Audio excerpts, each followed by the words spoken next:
Hey guys, what's up? It's George here from the iPhonepress.com, and today's video is going to be showing you how to jailbreak all devices on Windows.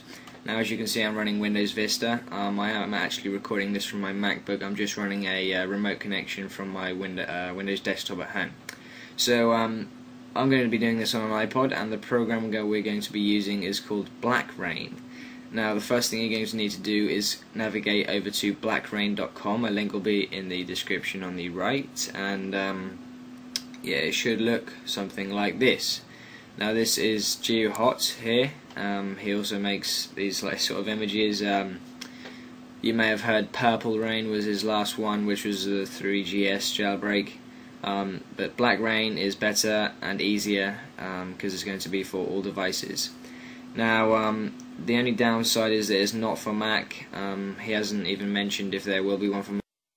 For the time being, there's one for just Windows, and so what you're going to need to do is obviously hit that, and then it's going to start downloading. I've already downloaded it, so I'm not going to do it, but once it's downloaded, you're going to need to place it on your desktop, and it should have an icon that looks similar to that. And yeah, we'll go into that application in a second. Okay, so if I just go over to iTunes a second, and as you can see, I've just placed my iPod Touch into DFU mode. Now, the reason for that is because you're going to need to update to the latest firmware, 3.1.2. Now, before you do that, you're going to I'm going to need to tell you some warnings. Okay, for iPod 1G and 2G, this is fine. Okay, you're going to just need to hit restore, and iTunes will do everything for you. You'll be officially back to factory settings, and nothing can go wrong because it doesn't have a baseband. Okay. You can also do that for iPod Touch 3G. Sorry, I didn't include that. As I said, this BlackRa1n software works with everything. So yeah, the only downside that is with the iPod Touch 3G is tethered. Tethered means that you can't turn your device off, or iPod Touch 3G off, without plugging it back up to a computer. So it will work exactly the same as a jailbroken device, apart from when it runs out of power or you accidentally turn it off, then you won't be able to get it back on until you get back home and plug it into your computer and run BlackRa1n. Okay, so I'll put information on the description on what tethered is if you didn't catch that. That's just for iPod Touch 3G, by the way. Okay. For iPhone users, now this is where it gets confusing. If you rely on an unlock, which means that if you have installed UltraSnow from Cydia and use that to get your cellular data service, like Orange or T-Mobile, a non-official carrier, if you rely on that, then you are not going to update to 3.1.2. The reason for that is because the 3.1.2 software upgrades your baseband, which means that UltraSnow won't be compatible and you won't ever be able to get the unlock back again. Okay, so I think with all that done and said, you can restore to 3.1.2.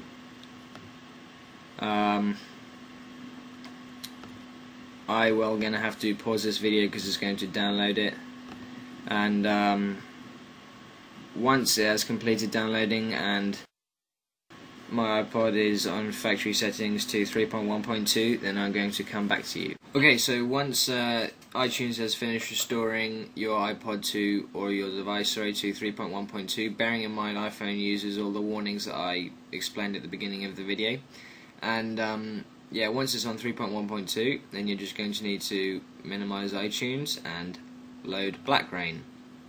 So this is the interface, what it looks like.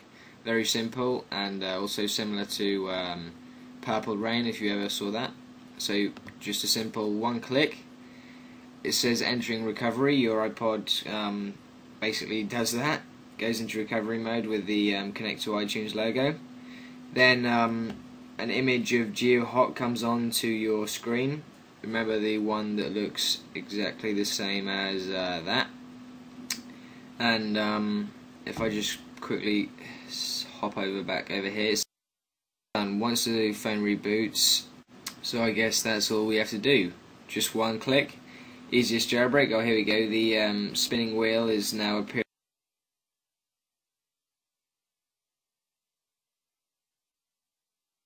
Just one click.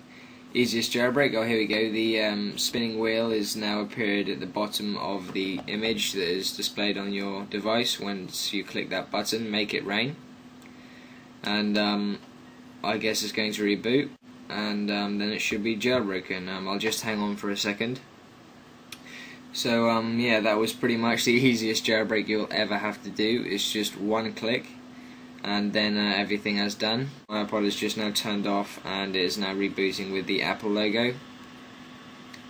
So yeah, wow, that was an incredibly easy jailbreak. Everybody should be able to do this, guys, okay? Unless you're on an iPhone that you rely on an unlock or ultrasnap. Once it reboots, it should have a BlackRa1n icon on the second page, and once you load up that, it should look something like this. This is how it should look, and basically what you're going to need to do is check Cydia and IC, okay? Well, you don't have to do that, but obviously you need to check one of them. I would recommend doing Cydia first. Then Rock, you can read the description on what they are, but Cydia and IC are probably the main two that I would recommend that you installed. Definitely Cydia. Obviously you have to definitely install one of them. Once you've done that, then you can have the option to uninstall BlackRa1n by hitting the minus and then hitting delete, and then it'll respring. So yeah, then when you check them, it should have a little green tick, and then you can hit install. And yeah, it's self-explanatory really. So I think that is pretty much it. Yeah, so thanks for watching. Please rate, comment, subscribe. I hope this video helped you to jailbreak your device. Okay, thanks, bye.